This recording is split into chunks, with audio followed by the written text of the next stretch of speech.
중구청이 대구시 신청사 건립 예산 마련을 위한 매각 대상인 동인청사와 주차장을 직접 매입하는 방안을 검토하고 있습니다.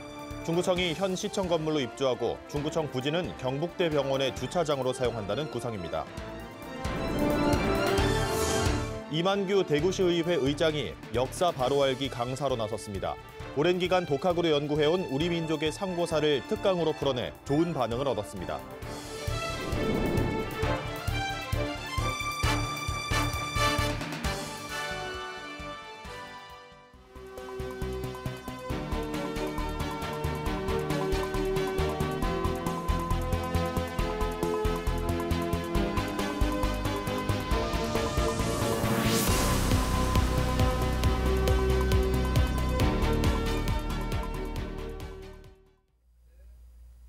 시청자 여러분 안녕하십니까? BTV 대구 뉴스입니다.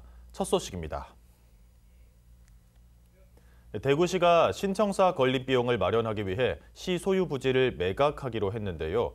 중구청이 매각 대상 중 하나인 동인청사와 주차장을 직접 매입하는 방안을 검토하고 있습니다.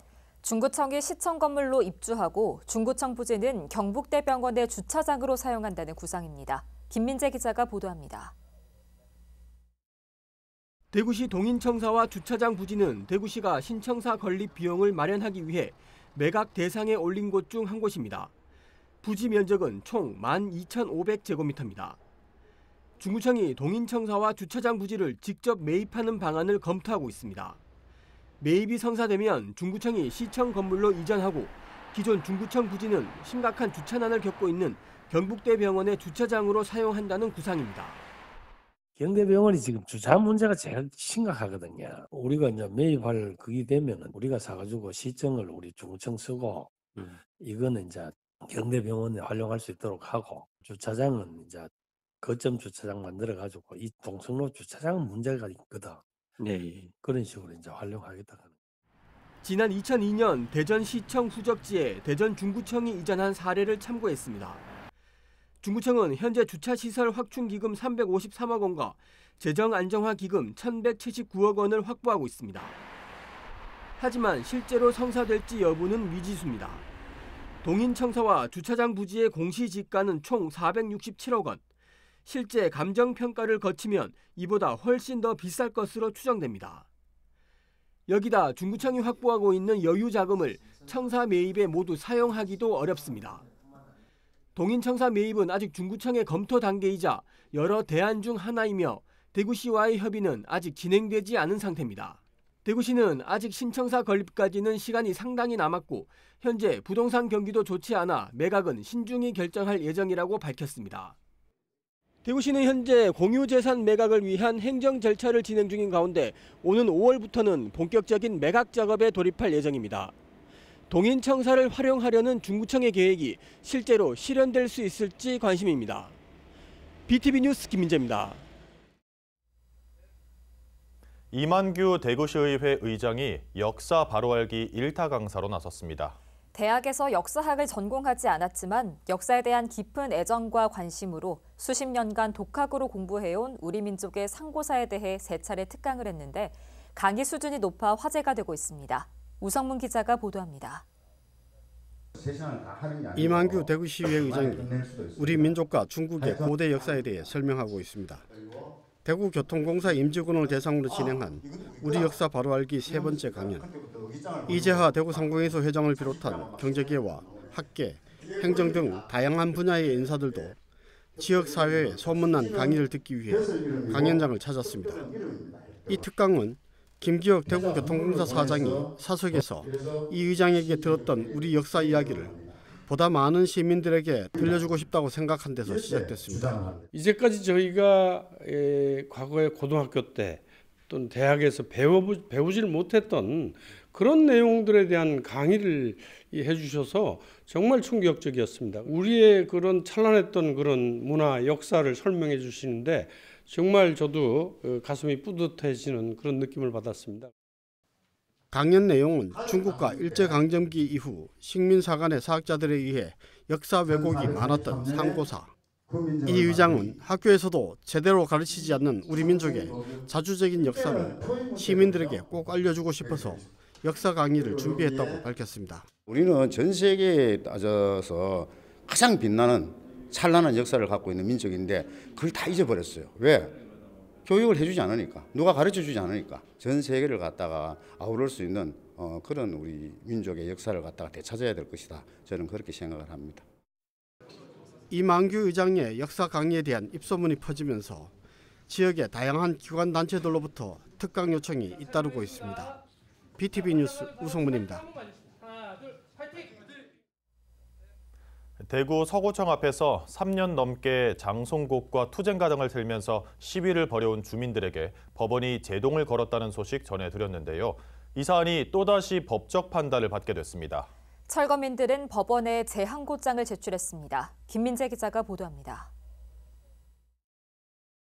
대구 서구청 앞 도로에 세워진 차량에서 투쟁가가 울려 퍼집니다.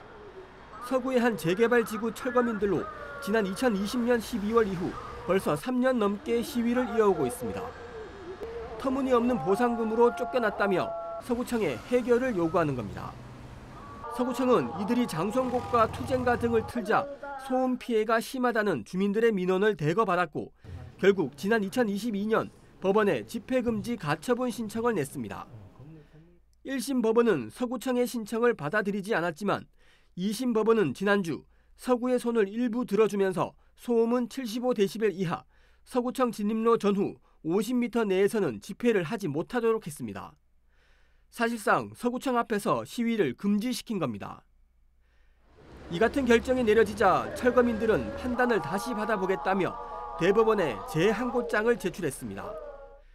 철거민들은 지금까지 75데시벨 이상 소리를 낸 적도 없을 뿐더러 서구청 앞 50m 밖에서는 집회를 할 장소가 전혀 없다며 소송 대리인을 통해 재항고장을 제출했다고 밝혔습니다.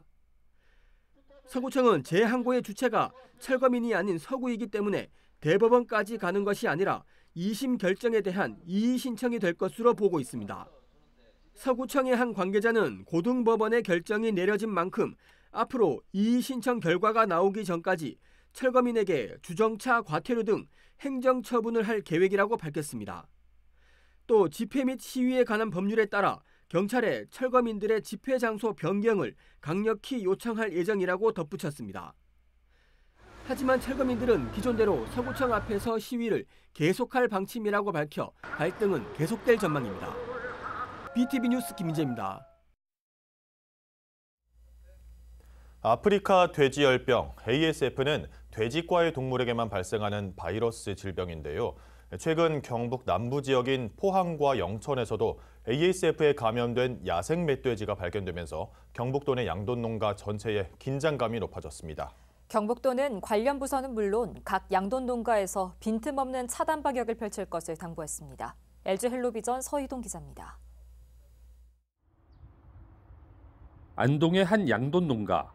동물들의 진입을 막기 위한 울타리가 농장 외부를 둘러싸고 있습니다. 농장 진입은 꼭 필요한 경우에만 허용되고 차량과 사람 모두 소독시설을 거쳐야만 합니다.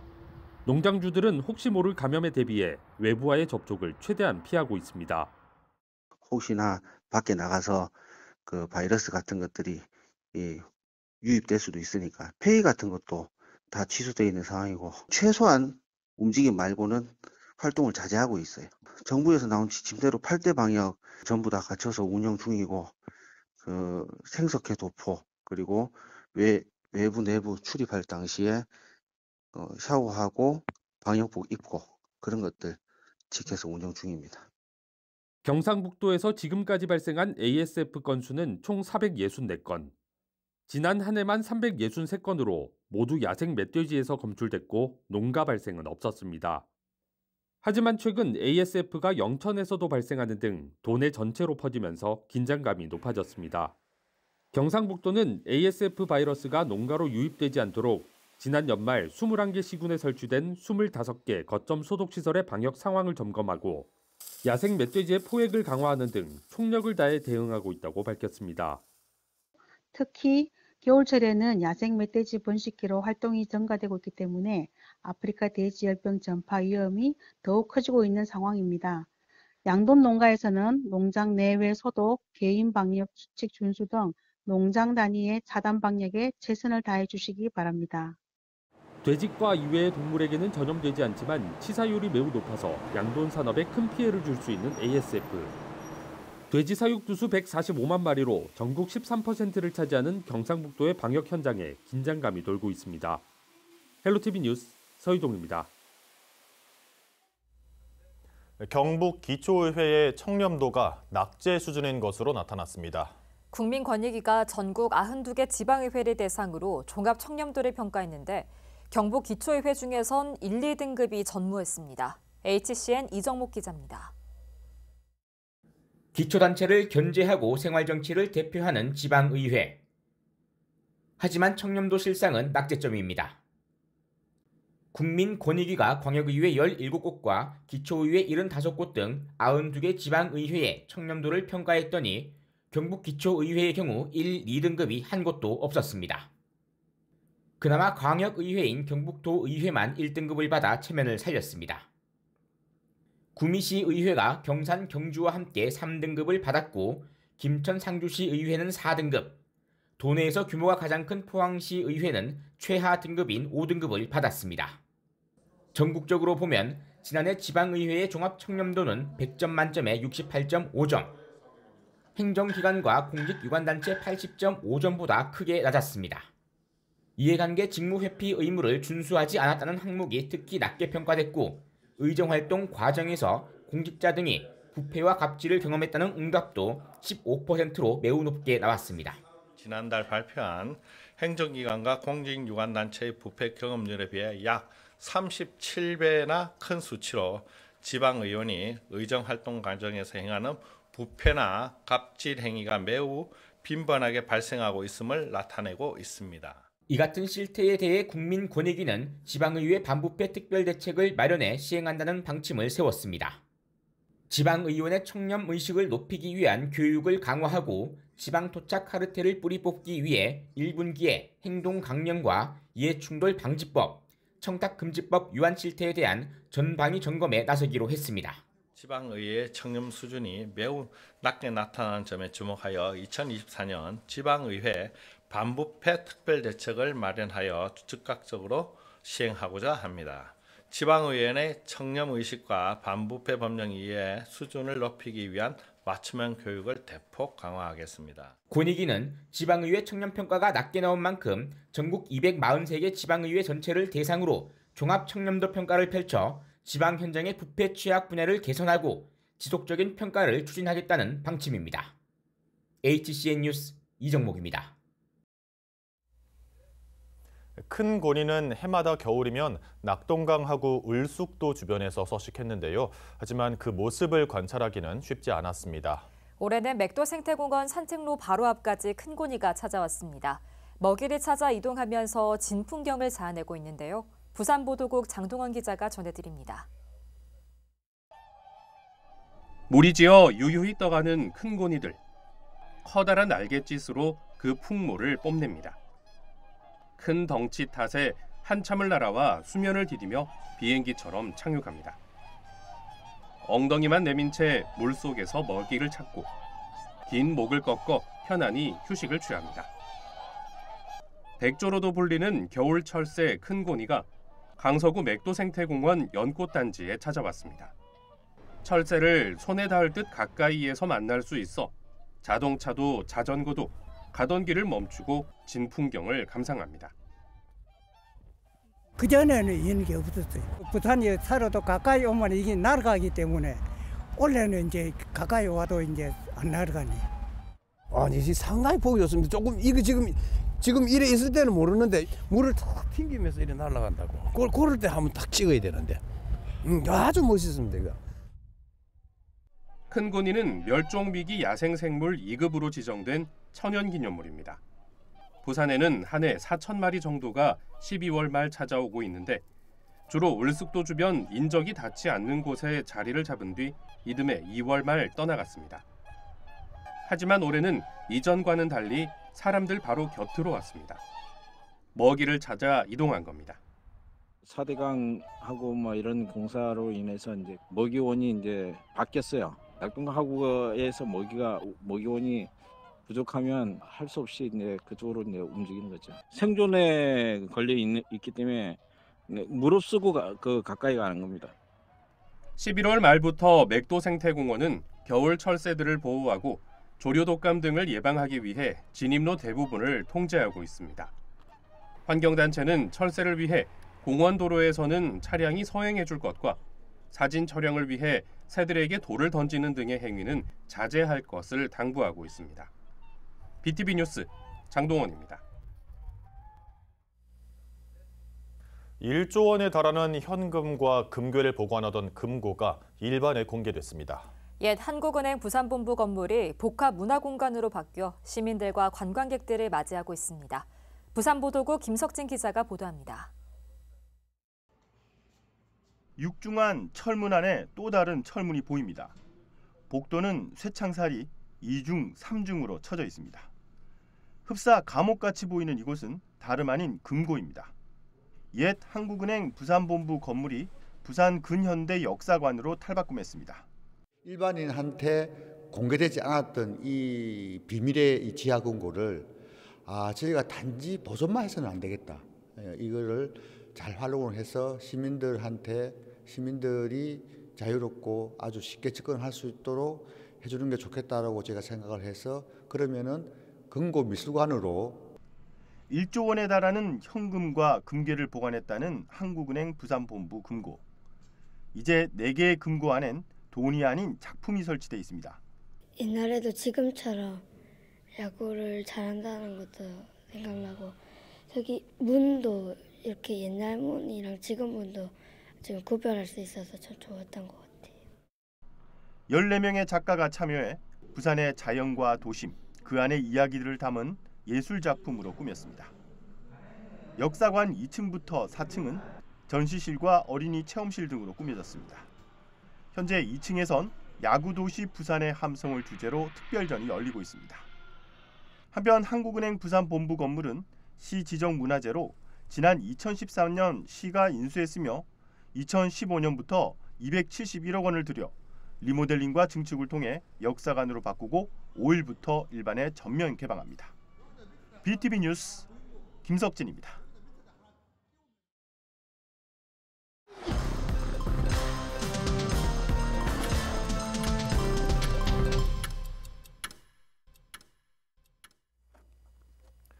대구시가 지난해 11월부터 2달간 전세 사기 피해 예방을 위한 부동산 중개사무소 특별 점검을 벌인 결과 위반 행위 9건을 적발했습니다.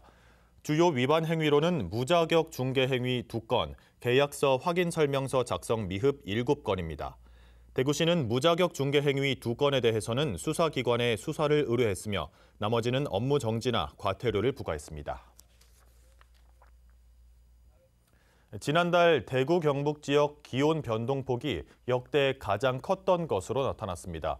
대구지방기상청이 발표한 자료를 보면 지난달 대구 경북의 기온 변동폭은 5.3도로 기상 관측 장비가 확충된 1973년 이후 가장 컸습니다. 지난달 상수는 따뜻한 남풍이 계속되면서 포근한 날씨가 이어지다가 중반 이후부터는 북극의 찬 바람이 유입돼 기온이 크게 떨어졌습니다. 또한 12월 한 달간 내린 비의 양 역시 104.4mm를 기록하면서 역대 12월 강수량 기록 1위를 경신했습니다. 달성군이 지역사회 서비스 투자 사업을 이용할 주민 1,000명을 모집합니다. 지역사회 서비스 투자 사업은 지역 특성과 주민의 수요에 맞는 사회 서비스로 이용자에게는 전자 바우처 형식으로 서비스를 제공합니다. 달성군은 가족과 아동, 청소년, 노인과 장애인들이 체감할 수 있는 13개 서비스를 제공할 예정입니다. 신청은 12일까지며 주소지 읍면 행정복지센터로 하면 됩니다. 대구시가 전통시장 및 상점과 활성화 지원 사업을 위한 국비 15억 원을 확보했습니다. 월배 신시장과 관문상가시장은 문화관광형 시장에 선정돼 8억 6천만 원이 2년간 투입됩니다. 칠성 본시장과 태백시장은 5,300만 원을 투입해 화재 감지 시설을 설치하고 칠성진 경명시장과 지산 목련시장, 연매시장은 1억 7천만 원을 들여 노후전선 정비 사업을 추진합니다. 또 대구시 상인연합회가 주관하는 지역상품 전시회에 1억 2천만 원이 지원되고 시장 경영 패키지 지원 사업에 26개 시장이 선정돼 10억 8천만 원을 지원받습니다.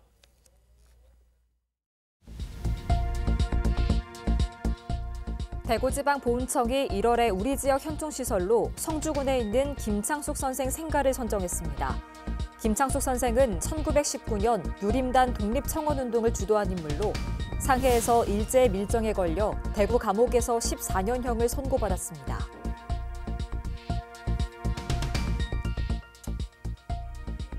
중구청이 대구에서는 처음으로 지방세 체납자를 대상으로 카톡 알림 서비스를 시행합니다. 중구는 체납액 징수를 위한 우편 발송 시 당사자에게 잘 전달되지 않은 점을 개선하기 위해 제도를 시행한다고 밝혔습니다.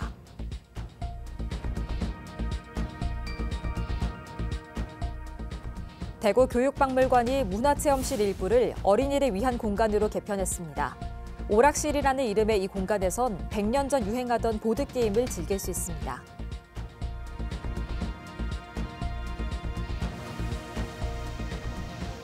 대구 서부교육지원청이 겨울방학 기간 동안 동네 틈새 안전망, 동틈망을 운영합니다. 방학 중 돌봄 공백이 우려되는 조손가정과 한부모 가정을 방문해 안부를 확인하고 생필품을 지원합니다.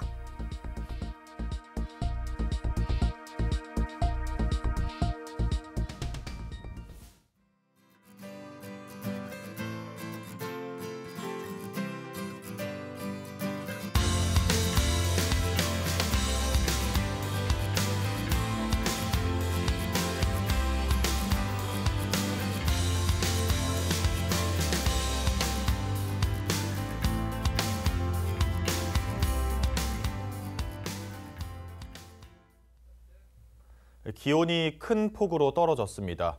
춥고 건조한 날씨가 이어진다고 하는데요. 호흡기 질환 등 건강 관리에 유의하시기 바랍니다. 이상으로 뉴스를 마칩니다. 시청해주신 여러분 감사합니다.